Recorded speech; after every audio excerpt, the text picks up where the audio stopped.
Today, I review the final Daniel Craig Bond movie, No Time to Die, where James Bond is forced out of retirement and he must rescue a kidnapped scientist who has given a mysterious villain access to a dangerous new weapon. The pros. One thing that these Bond movies have always done well with is the cinematography, and No Time to Die is no different. There's just so many beautiful shots that were mesmerizing to look at in this movie, especially in the beginning where Bond is running around the Italian city Matera, which is like in the mountains. It was just, it was beautiful to look at, and it gives me the travel bug.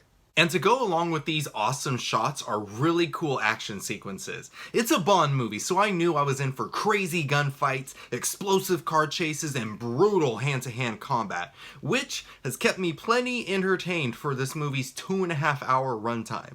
And Daniel Craig as James Bond is incredible, as always, and I'm sad to see him go, with this being the last movie that he plays as James Bond. He just gave the character much more depth than I've seen in the older Bond movies.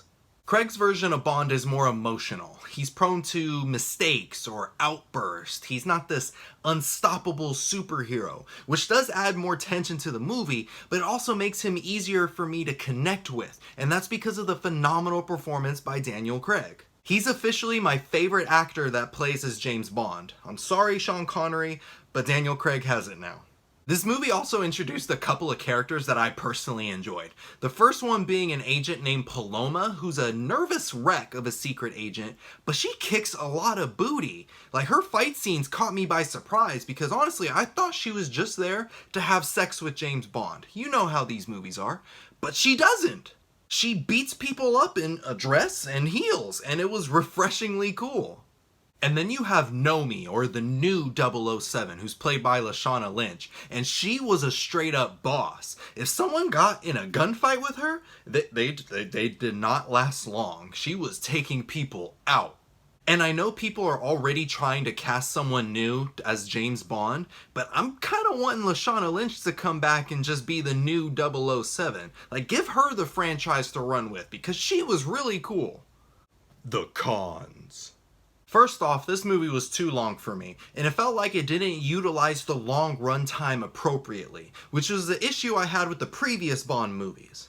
A lot of the time was spent trying to figure out who this new villain is instead of actually showing us. Like, you get a scene here and there, but you don't really meet him until the end of the movie, and then it's over.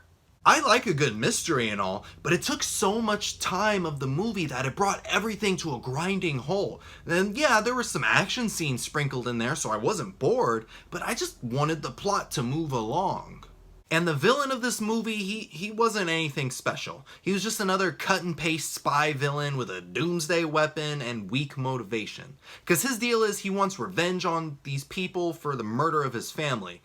But he also wants to use this weapon to kill millions of people around the planet just because? Like, that aspect wasn't clear to me.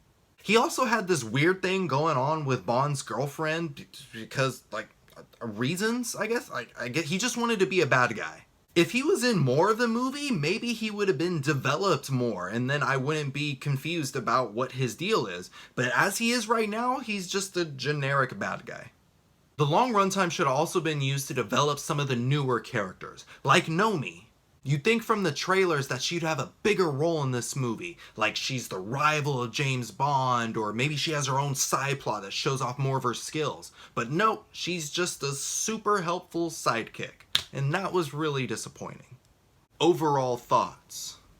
I thought this movie was a good ending for Daniel Craig's role as James Bond, but this wasn't a movie that particularly blew my mind. It's not bad by any means, it just didn't give me that feeling of yes that I wanted. It's just another addition to an okay series of movies. No Way to Die is not what I wanted, but I'll take it. Like sugar-free soda.